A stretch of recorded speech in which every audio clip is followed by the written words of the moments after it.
히브리서 10장 11절에서 25절까지 말씀을 교독합니다. 제사장마다 매일 서서 섬기며 자주 같은 제사를 드리되 이 제사는 언제나 죄를 없게 하지 못하거니와 오직 그리스도는 죄를 위하여 한 영원한 제사를 드리시고 하나님 우편에 앉으사 그 후에 자기 원수들을 자기 발등상이 되게 하실 때까지 기다리시나니 그가 거룩하게 된 자들을 한 번의 제사로 영원히 온전하게 하셨느니라. 또한 성령이 우리에게 증언하시되 주께서 이르시되 그날 후로는 그들과 맺을 언약이 이것이라 하시고 내 법을 그들의 마음에 두고 그들의 생각에 기록하리라 하신 후에 또 그들의 죄와 그들의 불법을 내가 다시 기억하지 아니하리라 하셨으니 이것들을 사하셨은즉 다시 죄를 위하여 제사 드릴 것이 없느니라. 그러므로 형제들아 우리가 예수의 피를 힘입어 성소에 들어갈 담력을 얻었나니 그 길은 우리를 위하여 휘장 가운데로 열어놓으신 새로운 살 길이요 휘장은 곧 그의 육체니라. 또 하나님의 집 다스리는 큰 제사장이 계심에 우리가 마음의 뿌림을 받아 악한 양심으로부터 벗어나고 몸은 맑은 물로 씻음을 받았으니 참 마음과 온전한 믿음으로 하나님께 나아가자. 또 약속하신 이는 미쁘시니 우리가 믿는 도리의 소망을 움직이지 말며 굳게 잡고 서로 돌아보아 사랑과 선행을 격려하며 같이요 모이기를 패하는 어떤 사람들의 습관과 같이 하지 말고 오직 권하여 그날이 가까움을 볼수록 더욱 그리하자. 아멘. 할렐루야. 하나님의 크신 은혜와 평강이 오늘도 변함없이 여러분 가운데 가득 넘치기를 주님의 이름으로 축원합니다. 오늘 말씀은 히브리서 5장부터 진행되었던 주제의 결론부라 이렇게 할 수가 있습니다. 우리가 잠시 기억을 더듬어 보면요, 레위지파 제사장은 대제사장은 그 자체로 한계가 있는 존재요, 실체의 그림자다 그랬죠. 그리고 레위지파 제사장들이 일했었던 성소도 모형과 그림자다 그랬습니다.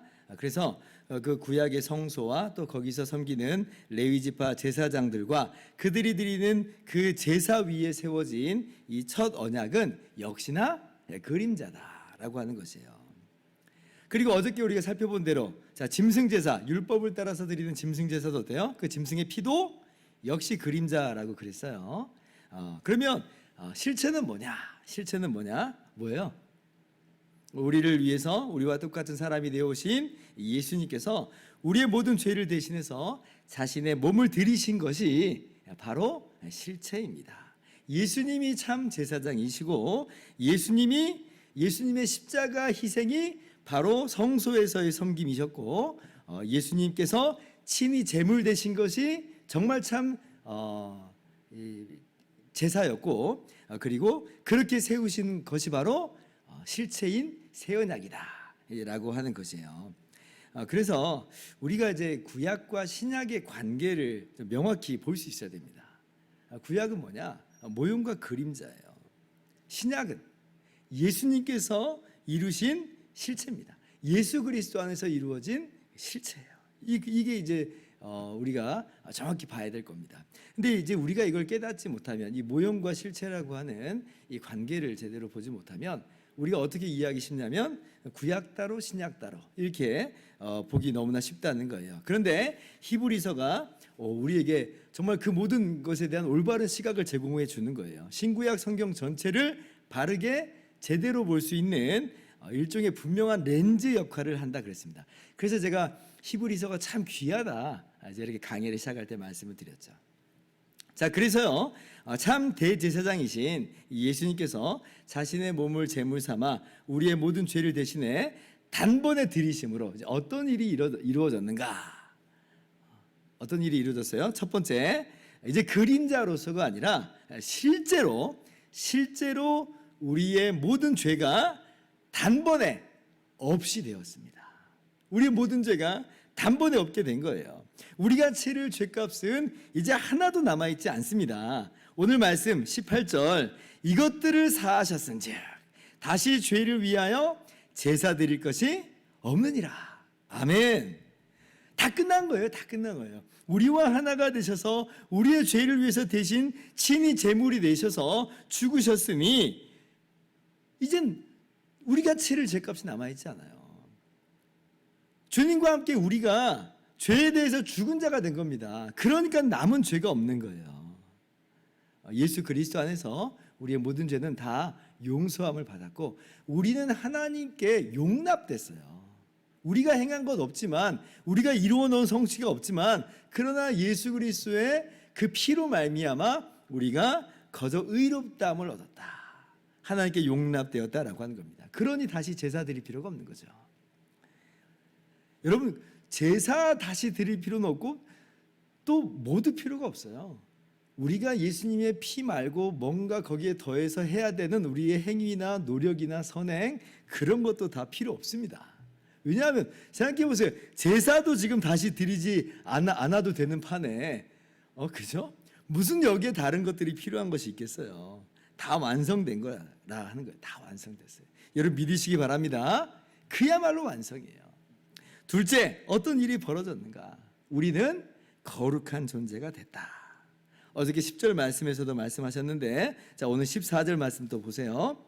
자, 그가 거룩하게 된 자들 한 번의 제사로 영원히 온전하게 하셨느니라.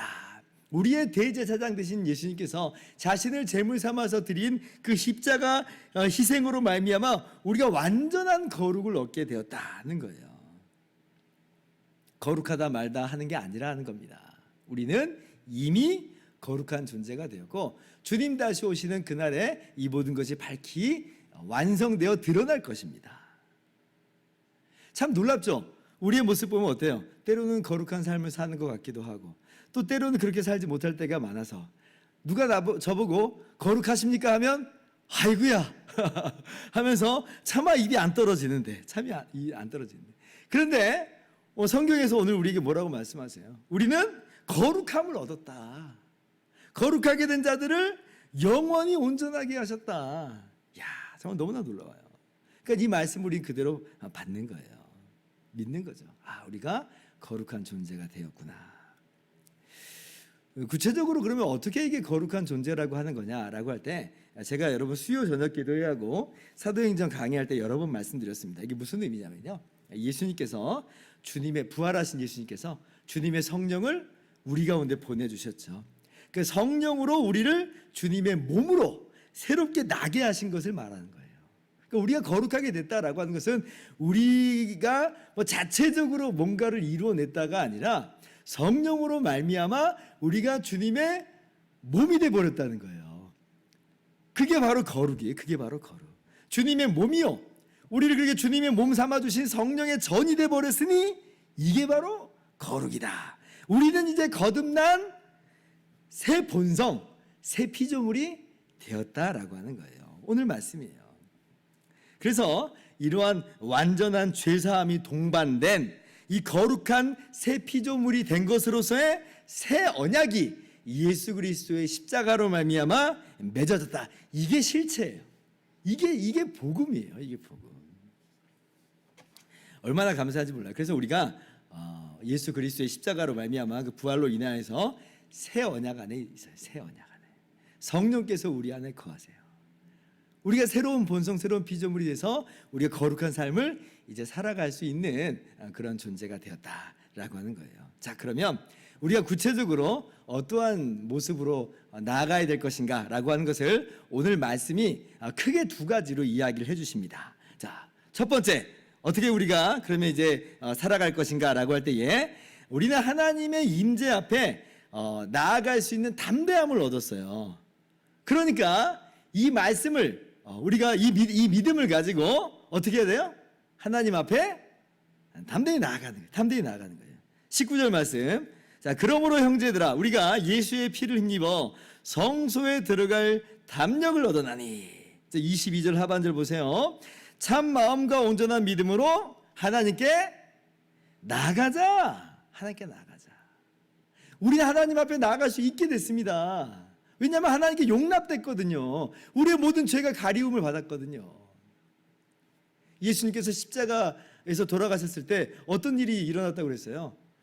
지성소와 성소를 구분짓고 있었던, 막고 있었던, 지성소에 들어가는 길을 막고 있었던 그 휘장이 위에서부터 아래로 둘로 쫙 찢어졌다고 그랬잖아요. 예전에는 대제사장이 1년에 한 번 그 휘장을 걷고 들어갔다가 나오면 다시 휘장을 쳐야만 하는 거였어요. 휘장은 항상 막혀 있는 상태였단 말이에요. 그러나 예수님의 십자가로 말미암아 이 휘장이 찢어졌어요. 하나님의 영광스러운 임재 안으로, 하나님의 복된 임재 안으로 담대하게 들어갈 수 있게 된 겁니다. 우리가 하나님의 임재 앞에 설 수 있게 된 거예요. 그러니까 우리가 어떻게 살아가야겠어요? 하나님의 임재 안으로 들어가서 하나님을 즐거워하며 그렇게 하나님을 즐기면서 살아갈 수 있다. 그렇게 살자는 거예요. 살자. 어떤 분이 그러시더라고요. 마귀와 우리의 차이가 뭐냐? 마귀와 우리의 차이가 뭐냐? 지식의, 단순한 지식의 차이가 있는 거냐? 그런 건 없을 거라 생각한다. 이렇게 그분 얘기하더라고요. 마귀도 하나님이 한 분이신 거 알고 전능하신 하나님인 거 알아요. 우리도 다 알죠. 자, 그런데 어떤 차이가 있는 거냐라고 할 때 우리는 이제 예수 그리스도 안에서 하나님을 즐길 수 있는 존재가 된 거고, 마귀는 하나님을 즐길 수가 없어요. 마귀는 하나님의 영원한 심판을 받을 수밖에 없습니다. 하나님 앞에 항상 두려움으로 벌벌 떨 수밖에 없는 존재예요. 그러나 우리는 아니라는 거예요. 왜냐하면 예수님의 십자가로 말미암아 우리의 모든 죄가 가리워졌거든요. 우리의 모든 죄가 다 사하여졌거든요. 없이함을 받았거든요. 그러니까 우리는 영원토록 하나님 안으로 나아가서, 하나님께 나아가서 하나님을 즐길 수가 있어요. 하나님을 즐거워할 수 있어요. 그 하나님으로 말미암는 복된 참된 안식을 누릴 수가 있다라고 하는 겁니다. 그러므로 오늘 우리가 하나님의 임재 앞에 나아갈 수 있게 됐으니까 하나님의 임재 앞으로 나아가는 거예요. 예배하면서, 그 앞에 나아가서 예배하며 또 하나님을 즐거워하는 그런 복된 삶이 되기를 바랍니다. 두 번째, 우리가 어떠한 삶을 살아가야 되는가라고 할 때에, 자, 모이기를 부지런히 하고, 그래서 공동체 안에서 서로 돌아보면서 사랑과 선행을 격려하는 삶을 살아가는 것이 오늘 우리의 삶이 되어야 할 것입니다. 24절 25절인데요. 자, 서로 돌아보아 사랑과 선행을 격려하며, 25절 같이요. 모이기를 패하는 어떤 사람들의 습관과 같이 하지 말고 오직 권하여 그날이 가까움을 볼수록 더욱 그리하자. 오늘 말씀이 어떻게 이런 적용으로 나올 수 있나 좀 의아해 하실 수 있겠습니다만은, 그런데 우리가 이제 이 히브리서가 기록됐을 때 당시의 배경을 떠올리면 이것을 우리가 충분히 수긍할 수가 있습니다. 지금 당시의 상황이 어때요? 외부에 이 박해가 있고 핍박이 있어요. 그리고 유대인들의 회유가 있습니다. 자꾸 유대교로 돌아오라고 하잖아요.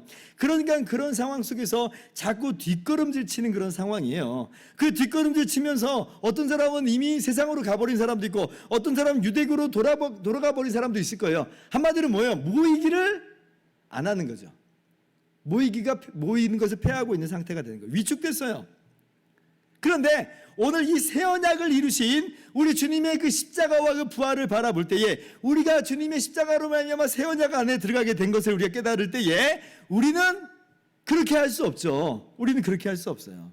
그러면 안 되는 거예요. 이 새 언약의 성취를 바라보면서 기뻐하면서 즐거워하면서 우리 하나님의 임재 안으로 들어가는 거 아니겠어요? 그리고 우리가 주님 안에서 한 몸이 됐으니 모이기를 힘쓰는 거예요. 서로 돌아보는 겁니다. 격려해 주는 거예요. 무너지지 않도록, 뒷걸음지지 않도록 서로 이끌어줘야죠. 사랑으로 섬겨줘야죠. 그렇게 해서 함께 우리가 이 복된 새 언약 가운데 그 삶을 살아가자 하는 거예요. 오늘날도 마찬가지입니다. 오늘날 뭐 유대교의 회유는 없습니다. 그죠? 우리 유대인들도 아니니까. 그러나 이 복음의 은혜를 모르면, 또 복음의 은혜가 우리 안에 희미해져 버리면 모이는 게 주저함이 되죠. 세상이 더 커 보이고 세상이 더 달콤해 보이고, 그러니까 모이기를 주저하게 되고 패하게 되고 이제 그렇게 되는 겁니다. 그러나 우리가 다시 한번 이 복음의 광채를 깨닫고 예수 그리스도의 십자가와 부활로 말미암는 새 언약이 우리 가운데 이루어짐을 깨닫는다면 우리는 다시금 모일 수가 있어요.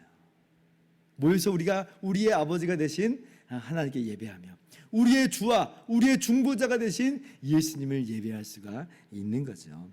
세상으로 가는 발걸음을 멈추고 예배의 자리, 그리고 공동체, 교제의 자리로 나아가기를 힘쓰는 저와 여러분 다 되기를 주님의 이름으로 축원합니다. 기도하겠습니다.